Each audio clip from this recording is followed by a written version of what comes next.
Hey, everybody. Welcome to Breakfast All Day. It's me, Alonzo. It is me, Alonzo. This is... No, it's not. It is not. It is I. It's not, Alonzo. It's not. I shaved for the first time since 2002. For those of you listening, go to our YouTube page or go to Alonzo's Twitter feed because he is truly a sight to behold. A handsome spectacle. We've replaced Alonzo with Folgers crystals. Let's see if anyone watch. Right? He looks 300 years younger. You are very baby-faced. I guess. My hair looks whiter than ever, though, because it can just cut short as well. You are still a baby. You want to really do it? Take the glasses off for the people at home. Take the glasses off, Alonzo. You look like Richard Gere. Oh, stop. You do. I look like my brother Rod, but chunky. Oh, yeah. We all know Rod. Anyway, you look very handsome. And I know after a year of being a fuzzy vagrant, how do you feel now about your new appearance? Well, I'm never shaving again. That's one thing, because this face is weirding me out, and also I'm a bleeder. Like one of the reasons I grew the beard in the first place is because I inherited my father when he was serving in the Spanish Air Force back in the 40s or 50s or whatever, had special medical dispensation to not shave every day. That's how janked up his skin was. And so I have the same deal. I get really red and sensitive from no matter what shaving cream I use or moisturizers or whatever. So they have electric razors. Oh, those were worse. I used to use one when I was in high school and college, and that leaves my face feeling like round Chuck. So yeah, no, thank you. Beard will be coming back very soon. This is the last time you'll see this chin. And you were saying to us, Alonzo, that it had been since 2002. Yeah, that's when I first grew my beard, and I haven't shaved fully all the way down since then. Wow. So yeah, but no, Dave watched a bunch of YouTube videos and figured out how to cut my hair, and I think he did a pretty good job. And after, because the whole thing with the growing the beard long was it's going to be this barometer of how long the pandemic lasts, and then a year in, it's nope, no, it's not. We're done. Could you grow out some weird patterns before the whole thing comes in, like just sideburns? I know. When we should have played around with mutton chops or something. But if you go to the Linoleum Cast Instagram, you can see me grab my beard in one hand and just hack it off with a pair of scissors with the other before going all the way with it. But anyway, there's some real news this week, which Matt and Christy will be here to tell us all about. Yeah. So we recorded our episode last week on Saturday while the second Trump impeachment trial was going on and while the vote was about to happen. And he was acquitted. Yeah, which was a foregone. It was a foregone conclusion, but the fact that so many Republicans actually voted to convict him was vaguely interesting. It wasn't the total exoneration that he probably expected it would be. It was a 57-43 vote. So 7 Republicans voted in favor of conviction. And we knew that was going to happen. And Mitch McConnell then came out afterward and gave this lacerating speech where he essentially validated all of the House impeachment managers' points about the fact that Trump was indeed responsible for this. And it's dude, where was this? It's all just craven. Yeah. It's all craven political calculus and self-preservation. That was all about him trying to assuage conservative donors. I'm not a crazy person. I'm still reliable. But you know what? And Robert Reich said on Twitter, okay, great, Mitch. If you really believe that he's guilty of all this stuff, but you didn't vote to impeach him because you thought that you weren't allowed to because he was a former president, then you and Chuck Schumer need to co-sponsor a bill where you invoke the third section of Amendment 14 and basically say that Trump is a seditionist and can never run for public office again. Boom. Is he going to do that? Not holding my breath. No, he won't do that because he wants those Trump voters too. Of course he does. That's the problem. Trying to have it both ways. And Trump is already threatening to have somebody primary him. So, as much as he thought he was going to sort of thread that needle, apparently Trump's still mad at him. Yeah. There aren't many bigger sacks of shit in Congress. Although Ted Cruz is one of them. We're going to get to that next. But he's not bigger than Mitch. Mitch didn't go to Cancun in the midst of a weather crisis. Yeah, but speaking of Ted Cruz, Alonzo, please don't grow out like the Ted Cruz weird, the Wolverine dad beard he's got going. How dare you? How dare you? You have taste and style. Absolutely yeah, for not. those of you guys who are listeners of ours who maybe are not in the United States or, are elsewhere or don't follow politics, Mitch McConnell was the Senate Majority Leader for a long time until the Senate now is 50-50 split. And so he's no longer in power. He had been in power for a long time. Now he's the Senate Minority Leader, but still wields a great deal of influence over the party. And still a sack of shit. Still a sack of shit, which knows no political affiliation. But yeah, he's not a good guy. So that was Saturday. As so many of you were nice enough to point out, oh, yes, we were premature in in our podcasting. But there's always news that breaks after we finish recording. That is, without a doubt, what always happens. Matt, you mentioned Ted Cruz, Texas Senator Ted Cruz, Republican, who was one of the main people trying to continue to insist that the big lie was true. The election was stolen and was a fraud, and he is just as craven as Mitch McConnell, but he's hated universally in a way that Mitch is not. And so what happened a couple of days ago was, first of all, if you're not living in the U.S., maybe you don't know, there's been a massive winter storm that has really devastated giant chunks of the United States, but namely Texas, because they have their own separate power grid.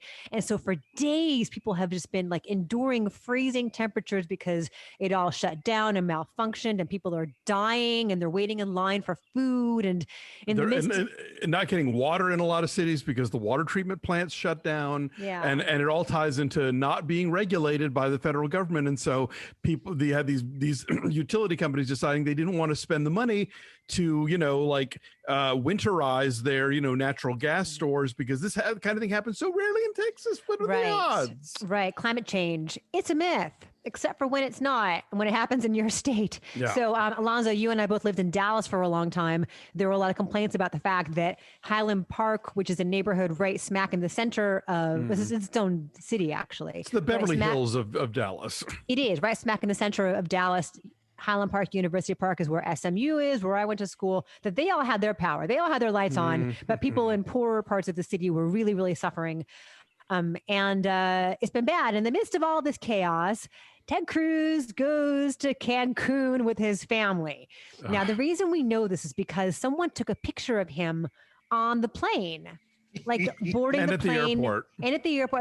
Eventually we got airport photos too. But the first thing was, it was a masked Ted Cruz, like getting his kids settled and like stowing away his luggage in the overhead. Wearing the same mask he wore to the inauguration, just in case we weren't going to recognize it. That's him. And his wife next to him. And you see these photos of them boarding, and she's got her straw tote for the beach in Cancun.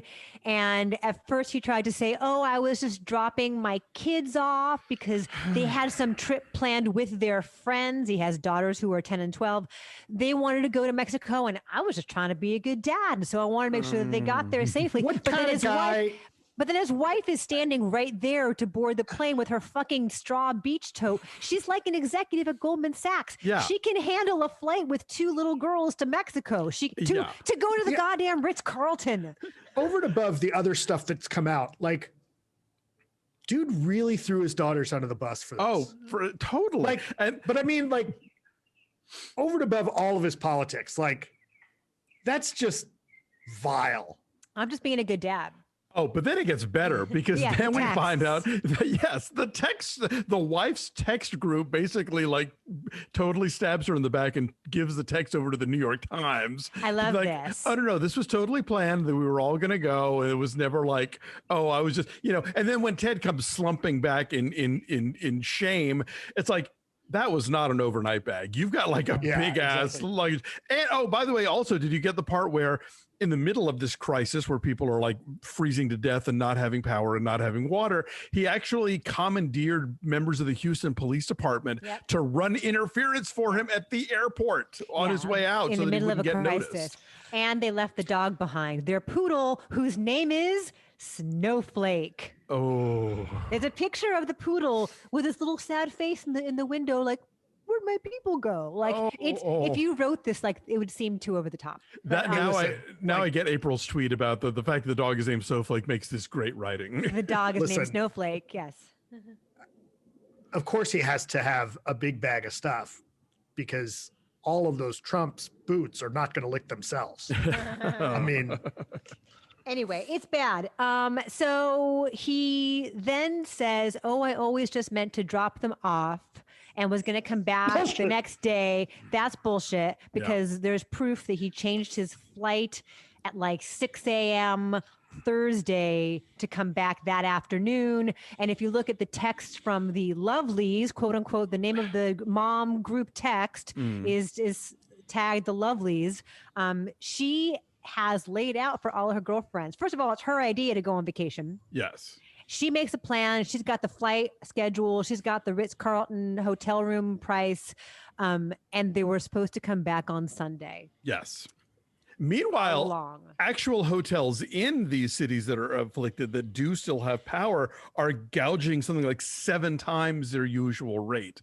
So it's like Texas is like capitalism writ large in every way that it's fucking this thing up. Did you guys see that?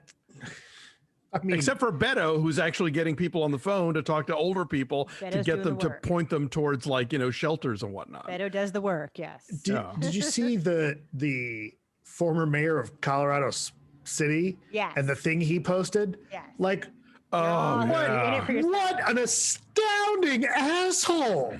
And also like not the way government works. No, or utility companies that you pay money to every month. Like he's posting as a private citizen. Like, okay, sure, but still. You're still an asshole. Nobody knows you anything. Yeah, that's what we're fucking paying our taxes, our fucking utility bills for, dipshit. You lose power, it's up to you to stay warm. Anyway, so it's all hilarious. Let me do one last thing. We can't do it because the gas is turned off. Let me fill in one more thing on Ted Cruz, then I'll move on. Yes. Part of what is so galling about this is that he had previously criticized other people for going on vacation. Yes. For example, the mayor of Austin, who's a Democrat, flew to Cabo, and recorded a video message from there during the pandemic saying, "Stay home, it's not worth it," while he himself was on vacation. Yes. So there is indeed hypocrisy in that. Also, someone cut together video of Ted Cruz this morning on Fox News Channel saying it was a mistake. I was going to try to get work done. That's why I brought all this stuff.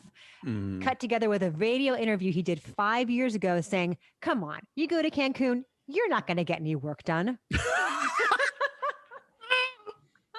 It would be really funny. It could be one thing if he went to Washington to like drum up more support, right? But oh no. Right, here's the other thing. Or to pretend to drum up more support. But here's the other thing. Like this asshole never, ever, ever should get to complain about people trying to protect their families by crossing the border to get to a safe. Well, that's the other thing. Yes. I know. There's also that, and then one more thing, and I promise I'm done with this. But I love this story so much. Oh, it's so good. Juicy. It keeps Dinesh D'Souza, conservative. Yes. Asshole filmmaker and presidential medal convicted felon. Winner, convicted felon. Tweeted, Ted Cruz is actually doing the best thing for Texas by taking his family and leaving because he's thereby giving up precious resources that others can use. D'Souza's a professional troll. He is a professional troll. One of my favorite responses was like, Ted Cruz couldn't do anything anyway is not the defense you think it is. No. The optics don't look good. Anyway, so that is a developing thing here that I hope it fucking haunts him for years to come. I hope that when he's up for re-election in 2024, he's of course going to run for president again in 2024. So I hope that all of this follows him. I would like to think that this is going to be like a sash weight around his neck, but there's nothing but sash weights around his neck, and yet he keeps floating. Like he's despised by his peers and by so many voters, and he keeps pulling shit like this. But because he has no shame whatsoever, this is the guy who like, as Matt pointed out, was like Trump's bootlicker after Trump called his wife ugly and suggested that his father was involved in the JFK assassination. This guy there is no bottom here for like his shame. I just can't imagine, like, how does that guy look in the mirror? Like, I just don't get it. I don't think he does. I don't think he does. Anyway, moving on to other awful people in politics. So Claudia Conway is on American Idol. Now, Claudia Conway, ABC. Again, for those of you who maybe don't follow politics as closely as we do, or don't live in the U.S., or maybe don't follow it from elsewhere, Claudia Conway is the daughter of longtime Trump campaign manager, confidant advisor Kellyanne Conway, and her husband, George Conway, who was a conservative lawyer for a long time and now is one of like the primary anti-Trump voices. He's a Lincoln Project guy, right? He's a Lincoln Project guy, and he's written a lot of op-eds about how Trump is suffering from malignant narcissism and like really going through step by step, like the pathological like character traits that signify that you have malignant narcissism. So there's always been the question of, oh, what's dinner like at their house? But Claudia Conway, their 16-year-old daughter, in the middle of it has, posted a lot of things on TikTok and on Twitter suggesting that she's in a very unstable situation herself and that she's in danger. But she also apparently is a singer. And so American Idol apparently reached out to her to be a contestant. And so she's going to Hollywood. Her audition, which I guess she did back in November, aired this weekend. There's no way that they weren't going to send her to Hollywood. Lionel Richie and Katy Perry both wanted to put her through. Luke Bryan said no. And it probably was all worked out that way. There's no way you're going to get her there and then not push her along. Sure, like the ratings are too good. But the worst thing is like they've got the videos from the parents like, oh, honey, we're so proud of you. And George Conway's getting choked up backstage listening to his baby girl, and all he wants her to do is be happy. And it just seems like a really ugly situation for this young woman to be in. It's so 16. gross. She is 16 years old, and this show is just like milking her like crazy personal home life for ratings essentially. And it's just like it's one thing when like fucking Dancing with the Stars reaches out to the Sean Spicers of the world, but like he's an adult and he can give consent and he can agree to this stuff and agree to be part of this dog and pony show. But this child has already been like dragged through the mud by her mother online, with all these things. And it's just, the whole thing nauseates me. It's really gross and it's exploitative. And it's like, what did we learn from the Britney Spears documentary? Nothing. I mean, we should not be surprised that Hollywood continues to manipulate and exploit young people, especially young women. Yeah. She needs less attention right now, not more. Yes. So anyway, Claudia Conway's going to Hollywood. So we'll have to see how she does. Meghan and go ahead, honey. What are you gonna say? I just want to make sure that we aren't forgetting the really, really, really good news from the right. What is that? That Rush Limbaugh's dead. Oh, Rush Limbaugh's dead. That, yes, I was gonna get to that eventually. We can talk about Rush Limbaugh being dead right now. That was it. I wish we had circus music to play the way he used to do when people died of AIDS, because that was hilarious. And he played Dionne Warwick. I'll Never Love This Way Again. Oh, that's cute. Get it? Yes, Rush Limbaugh dead at 70 of lung cancer. He had been very sick for a long time. At Trump's last State of the Union address, he surprised Rush with the Medal of Freedom and lots of tears. And Melania gave it to him personally. And one of the prime architects of the toxicity of political discourse in the 21st century, Rush Limbaugh. The toilet has finally been flushed, and hooray.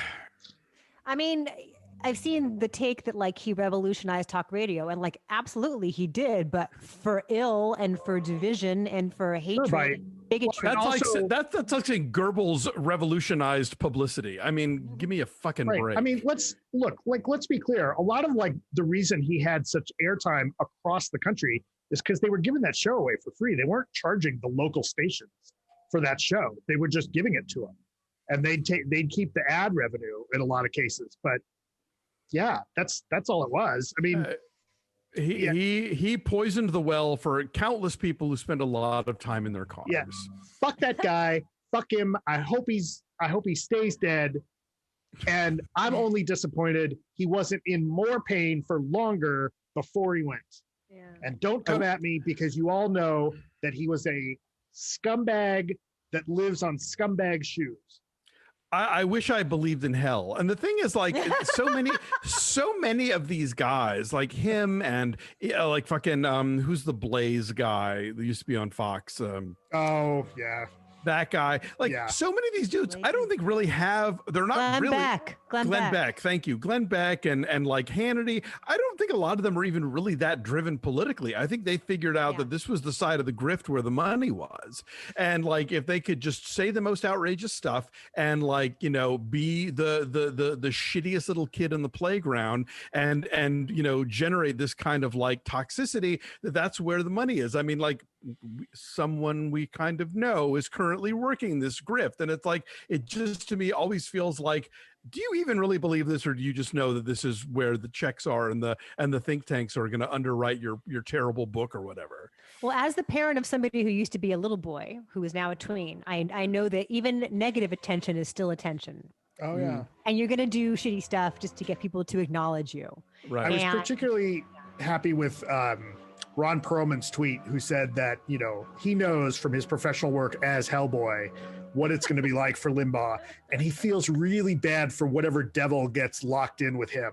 We have a couple other political things to talk about. Alonzo, you mentioned Hannity. This is a quick aside. There's a really long story in Salon this week about Hannity and all the shenanigans with getting his son onto the Wake Forest tennis team.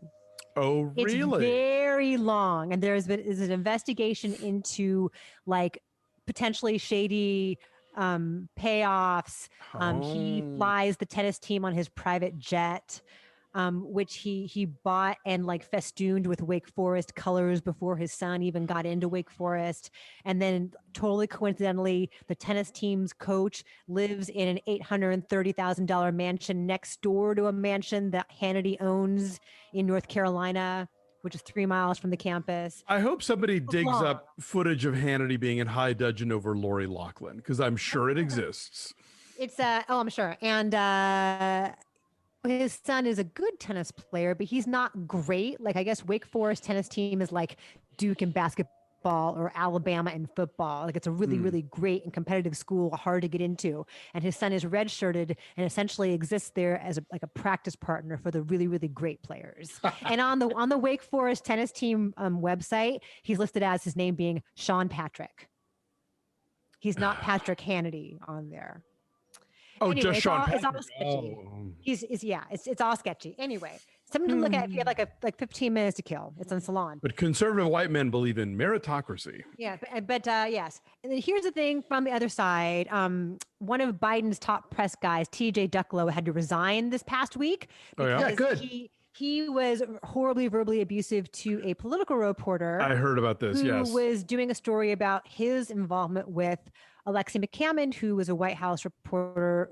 She covered Trump for Axios, I want to say. Okay. And so she got involved with this press guy.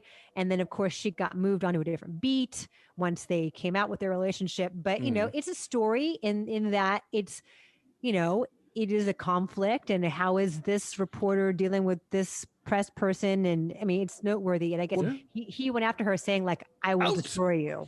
Out you go. And this shitty behavior is shitty no matter who's doing it. Right. And at first he was suspended for a week without pay. But then that wasn't really sufficient, because one of the main things that Biden said when he came into office was like, if anybody talks horribly to somebody, demeans them, degrades them in any way, you're out of here. they're out. And so here was an opportunity for him to walk the walk on that. So right. And I love that every time you point out somebody doing something shady on the right, they're always like, well, what about it? What about? That person also sucks. They should also get punished. They should also have consequences. But the right doesn't believe that they should have consequences. No. Because they get to do whatever they want. That was like the whole thing, like, oh, well, if we're going to talk about Trump going to, Epstein's Island, we have to talk about Clinton. Great, let's do that. Right. Yes, he shouldn't have been fooling around with an intern, asshole. And then so there's a lot of long and self-flagellating statements of contrition this week. We have one from TJ Ducklo after that whole thing blew up. Also, I don't know if you guys noticed this thing with Chris Harrison and The Bachelor. Oh, I heard about it. Yeah. It's a little hairy, and I want to try to get into it as simply as I can, but it has to do with racism and the current bachelor is black. Yep. And one of the young women who is like one of the main finalists to win apparently had gone to a KA Old South party when she was a sorority girl a few years ago. For those of you who don't know, Kappa Alpha is a fraternity, and every year, at least on my campus, Same here. did they do it at Vanderbilt? They had to do it off. They had to do the Old South Bowl off campus, but they did it every year. But what they do before then is that they would 30 years ago now, they would dress up in Confederate uniforms and ride up on horseback. They would go from sorority house to sorority house and sing the song and then invite the girls from that house that, boys in the fraternity had invited. I was never invited to KA Old South. I'm happy to report. But I don't know if they did the horse thing, but they had to have it off campus, and it was like it was the You Do Not Talk About Fight Club, but they still had fucking Old South, where they all dressed in Confederate uniforms and glorified the fabulous antebellum. Blah. Right, the KA house at SMU, which no longer exists, used to have a cannon on their front porch. I mean, their little sisters were called bells. Anyway, it's gross, but so this girl had gone to Old South, and now she is a candidate on The Bachelor. I don't know how far she's gone, but like Chris Harrison was asked about it on an interview on Extra, I want to say, with the previous Bachelorette, who is also black, right, who was like calling him out on this. And he's like, at first was kind of flippant about it and like, what's the big deal? She went to a party a few years ago, whatever, and then got such blowback that he is now stepped away from The Bachelor, this thing that he has hosted in every incarnation for nearly 2 decades now, the thing that like put him on the map, the reason we know his name, hosting The Bachelor. He is stepping aside. And Good. He put out a whole big long statement too, saying, I feel terrible. I didn't realize how thoughtless and ignorant this was. Anyway, people behaving badly. Yeah, I mean, look, I'm not mad about people sort of acknowledging that they made a mistake and maybe like stepping out of the spotlight for a second to sort of like, learn something and figure out how to do better in the future. And, if they decide not to hire him back, that's up to the show. But I mean, the other side of this just is constantly driving me up the wall. This notion of like, oh, we're all, everybody's a victim now because how dare you fire me for saying this horrible thing? Well, like, people get fired for all kinds of things that reflect poorly on, the brand or the company or whatever. And so like, Gina Carano. Exactly. It just so happens that like our definition of what it constitutes a horrible thing to certain, like entrenched straight white guys is like, who cares? It's yeah, I mean, we've all evolution. been fired for saying public things, right? I mean, I just finished watching The Lady in the Dale on HBO Max, and like fucking Tucker Carlson's dad was an LA TV reporter in the 70s, and like in covering the story of Liz Carmichael, like constantly misgendering and dead naming her like in an aggressive way, even when testifying at her trial, and the judge had to keep telling him to knock it off, and he wouldn't do it because why should he have to care about anything? And and his shit son is just as bad. I mean, one last thing in the men behaving badly category that I'm going to move on. So a bunch of male co-stars who were on Buffy and Angel have now come out in support of Charisma Carpenter and her statements about what happened to her on set with Joss Whedon and how horribly he treated her, including David Boreanaz. So that's still chugging along there. One thing we learned today, Meghan and Harry are stepping away from their official life as royals. They will not return as working members of the royal family. They had already tried to like distance themselves somewhat. So how's this different?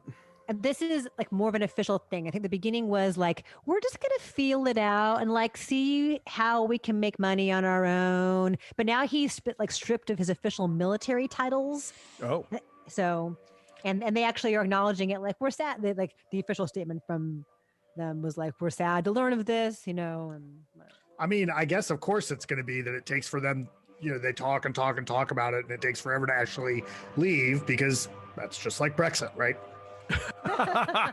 Well, and again, like, when you talk about the you bring up the Britney Spears documentary, it's like, think of the tabloid focus that they've had to deal with. I mean, maybe not so much the in person with the cameras because they have the wealth and power of the British, royalty behind them, but like, they're a constant target. They're constantly fodder for those, for the papers in the UK. And so I totally get why they would want to just like remove themselves from that whole scenario. Yes, not that I don't know that it's necessarily going to make them any less like, juicy for the tabloids to go after, but it's a start, Well, there's going to be an Oprah special on March 7th, this 90-minute long Oprah special where she sits down with them. So we will learn more about what their life is like and what their plans are. Do we have to learn more? Why not? You don't have to watch. Let's find out more. I'll have to hear about it. There's going to be, so Tim Burton is doing an Addams Family series for Netflix, a live action series about Wednesday Addams. Yeah. Dark shadows me once. Shame on you. I live to be delighted. I live to be surprised. But you know what? If Tim Burton had wanted to do this 30 years ago, yes. Now, yeah, I'm not all that excited about it either. Demi Lovato has a 4-part documentary that's coming out starting March 23rd. It's called Dancing with the Devil, in which she speaks very candidly about her struggles with substance abuse and what all she's been going through the last several years. She reveals that when she had an overdose in 2018, that she suffered 3 strokes and a heart attack. Shit. Like she came very close to dying, and she's a very young woman. So we will learn more about her and her struggle and how she's overcome all this. And I appreciate greatly her willingness to talk about these issues, and maybe help people in the process. I hope she's, like the Britney thing, I hope she's getting to control her narrative on this. Yes, that is a good point. Cruella. Let's talk about Cruella. The poster and the trailer for the live action Cruella de Vil origin story is out. The movie is going to come out May 23rd in theaters. And I don't know if you guys watched it, but it's very much in the vein of Birds of Prey. Like the way it's cut, the use of music, the sort of like whimsical yet violent side to it. I saw a friend of mine I used to work with at the paper in Salinas tweeted that it's Emma Stone is Cruella de Vil, is Margot Robbie, is Harley Quinn. I mean, it's the makeup and just like, it's like whimsical yet like dangerous. Right. I haven't watched the trailer. I've kind of reverted back to my not watching trailer stance until y'all make me again. Yeah, prequels in general, I don't necessarily get excited about, and this seems like a really odd character. I mean, I don't know if they're gonna. I don't know how you build sympathy or you sort of like retrofit her. I mean, like with Maleficent, I think they at least came up with the backstory where you understand why she lashed out and why she's the way she is, and. I don't know. Right, but it's hard to justify. Like, I want to skin the puppies. Exactly. Well, now we know why she's a puppy murderer, and it all makes sense. And so they said it in Texas this week. Well, you know what though? A part of it is, and this is Emma Stone doing a British accent. You see her like hot wiring a car and speeding away, and she's like, "Iron woman, hear me roar," and it's it's a feminist cry to skin puppies. Well. I mean, let's be honest. Puppies are one of the most important tools of the patriarchy. They're very soft and warm. Again, I live to be surprised. I live to be delighted. Yeah. Writers Guild screenplay nominees came out this week. Among the more interesting and unexpected ones are Palm Springs in original screenplay. Also, the Borat sequel is in the mix there, which is really interesting because how much of that is scripted and how much of that is like what happens in the moment and let's let it play out. I think it's scripted in the way that like documentaries are scripted a lot of times, where it's basically the idea of like getting all you have in the editing room and then figuring out what it's going to be and creating a structure for it. And that's what the script is. I don't know. I'm just mad they didn't nominate First Cow. Yeah. promising young woman is in there though. Yeah. So that is something. The most important production news of all, though, Alonzo, and I almost led with this. If only it were such a jam-packed week. Paddington 3 is in the works. What we need now more than anything else is Paddington. Indeed. Sadly, the director for the first two movies is not attached. He's off doing the Wonka prequel for Warner Brothers, which, okay, it's like maybe he and Cruella DeVille meet up. I don't even know. But, look, on paper, sure, I love the idea of a Paddington 3, but, we'll see how it goes. It's exciting. And they said that they want to take as much love and care as they need to get this absolutely right. They better. At this point, it's like we need Paddington in our lives so badly. I'm like, I don't care if you have like sock puppet Paddington, just like holding a little jar of marmalade. Just bring it on. Well, there was like a PBS animated series now, and Ben Whishaw does the voice again. Oh, that's sweet. They're lovely. He's perfect. Mom is ending after 8 seasons. It was announced recently that Anna Faris was going to not be part of this most recent season, but now it's just going to end entirely. This is Allison Janney and Anna Faris, and they are mother and daughter, and they're both recovering addicts. And it's a show it's a Chuck Lorre show, but kind of did a better job of balancing like humor with real issues than say like Big Bang Theory, which wasn't trying to do that necessarily. So that is too bad. And then a couple more things real fast, then we got to move on to film reviews. We found out how Cloris Leachman died. Oh, how? She had a stroke, but she also had been suffering from COVID. Oh, poor yeah. thing. That's sad. So that was not the cause of the stroke necessarily, but it was like a complicating factor. Sure. And then a very cool piece of news that I'm sure you saw, Alonzo, because I know how much you love Dolly Parton, is that yes. the Tennessee legislature had proposed to a bill to create a statue of her at the Capitol in Tennessee. And she wrote this really lovely and gracious response saying, please don't. I'm asking you kindly to take this off. With everything that's going on right now, this is not putting me on a pedestal is not important. Maybe we can come back to this later if you still want to do it. But like right now, there's nothing. And like, yes, I mean, there are maybe a few other things that the Tennessee legislature could be dealing with right now that is not that. So good on her for having a sense of perspective. She just always finds the right thing to say and the right tone. She's just naturally gifted that way. And like, finding the right tone to appeal to everyone and to be like enormously engaging, but also be accessible. And Dolly gets it right. So she does. Anyway, so that is it for news. And I don't think Matt has any marquees this week. No, not this week. But feel free to send them our way. We always love to include those and feature them when we got them. But anyway, thank you for watching. Like this video, subscribe to our YouTube channel, follow us at BeFastAllDay on Twitter, Instagram, and Facebook, and check out our Patreon at patreon.com/BeFastAllDay. Oh, so much to talk about with WandaVision and with Bridgerton. And because our subscribers selected it for us, next week we will be doing a classic review of Casey Lemons' Eve's Bayou. So I'm very excited about that.